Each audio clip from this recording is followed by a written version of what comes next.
का है वासी, ये देश हमारा गंडवाना, शुभ धर्म हमारा गुंडी है, इतिहास पलट कर देखना। तेणु आमर धर्म हूँ गुंडी धर्म, कोया पूनम दर्शन बोली कहती, जहाँ परवर्ती पर्याय रे विभिन्न समय विभिन्न प्रकार चित्रण कराले भी आमर संस्कृति एवं परंपरा हूँ बहुत प्राचीन काल को अच्छी जे मुख्य देवता गुड़िक आम पूजा करुचु से भितर होती बुढ़ादेव, जंगादेव, लिंगादेव, होली कंगाली, ये सब देवता मान हीराशोका ये सब देवता मान मुख्यतः आम पूजा करुचु एवं पार्श्व देवी देवता रूप में आम कराटी, क्षेत्रपावती एवं अन्य जो देवता टे सम्यक रहा कथा धारणा रहा कथा जे गोंड किए, गोंड नाम है वीरों का, नर में नर जो है, प्रतिपाले अन्न गोंड को है सोई, राजगोंड प्रणवीर है क्षत्रियों का सरदार, राजपूत है वर्ण में गोंड उपाधि प्रभार। तेणु आम किए निजर परिचय निजे जाना कथा, आमर जदि परिचय जदि ठीक भाव में उपस्थापित कर न पारिबा तो आमको कहीं पचारे। तेणु आज आमर राज्य मंत्रिमंडल जो वरिष्ठ सदस्य उपस्थित भी अच्छा माने कर्तृत्व बहुत अच्छी एवं देखिए बहुत दिन आम समाज सेवा से ओतप्रोत भाव में जड़ित अच्छा आम गोटे किसी दिशा देवाई चाहते। तेणु आम आम जो संगठन थिला संगठन को आम कमी आगे मजबूत कर योगदान निहाती आवश्यक अच्छी जे गोंड मानकर सामाजिक स्थिति आम जो निरीक्षण करवा एबे जंघा किए यहाँ होती बैंक शक्ति और बैंक शक्ति माने जो हम पूजा हिसाब से भगवान माने भगवान बैंक शक्ति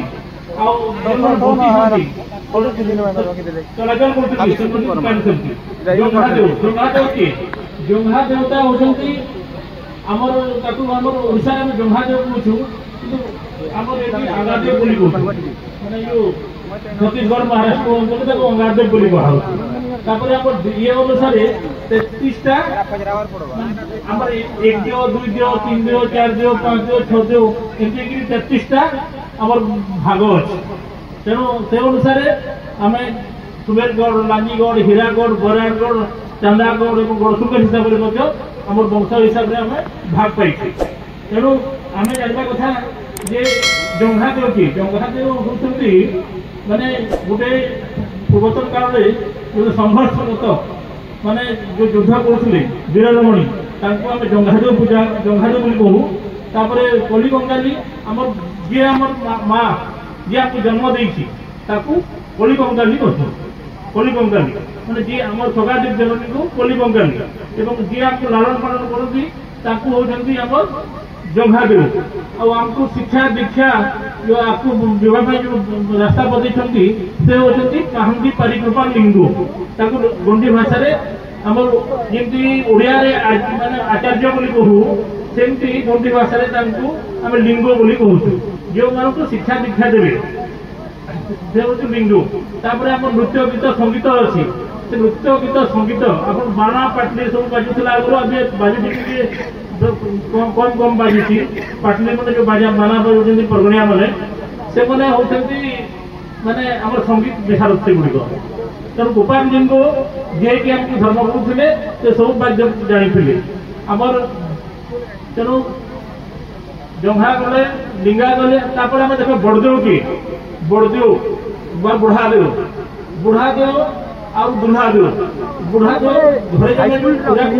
कौटी रखे आमर देवता रही जहाज बचरे असन बच देवता रहे बड़ घरे किए बेसी बयस्क थाए आम बुढ़ादेव कहूँ। बुढ़ादेव बुढ़ा दाई, बुढ़ादेव बुढ़ी दाई बोले बुढ़ी दाई किए आम परिवार में जी सब पेन शक्ति जो थी डेथ हो बुढ़ी दाऊ पूजा करूँ। घरे जो मैंने आम परिवार जी डेथ हो पेन शक्ति आम बुढ़ादेव हिसाब से पूजा करूँ। तेणु आम सब शक्ति मिसीगला जो महान शक्ति जागृत होती से जागृत शक्तिटा हूँ बुढ़ादेव। तेणु समस्ते जानवा कथा बुढ़ादेव किए